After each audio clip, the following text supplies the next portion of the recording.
বাণিজ্য উপদেষ্টা শেখ বশিরউদ্দিন বলেছেন, আওয়ামী লীগ সরকারের রাজনীতিবিদ, আমলা, বিচারক, বিভিন্ন বাহিনী একটি দুর্নীতির জোট তৈরি করেছিল। রাষ্ট্রপতি যে সংখ্যক হত্যা মামলার আসামিকে ক্ষমা করেছেন তা ইতিহাসে নজির নেই।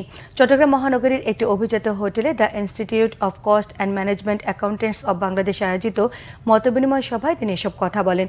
শিল্প ও বাণিজ্য খাতের চ্যালেঞ্জ ও সম্ভাবনা তুলে ধরতে আগামীর বিকশিত অর্থনীতি কেমন হবে শীর্ষক এই মতবিনিময় সভার আয়োজন করা হয়। বাণিজ্য উপদেষ্টা 2024-এর শহীদদের মর্যাদা দিতে দেশের সকল শিল্প খাতে সেক্টর ধরে ধরে সংস্কার করা হবে বলে জানিয়েছেন। এ সময় ব্যবসায়ীদের 50% ভ্যাট ট্যাক্স বাড়িয়ে দেওয়ার আহ্বানও জানান তিনি।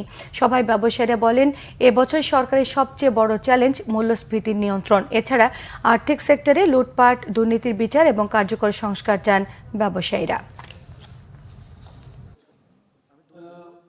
গত রাষ্ট্রপতি যে পরিমাণ হত্যা মামলার ক্লেমেন্সি দিয়েছেন, এটা আমাদের ইতিহাসে নেই।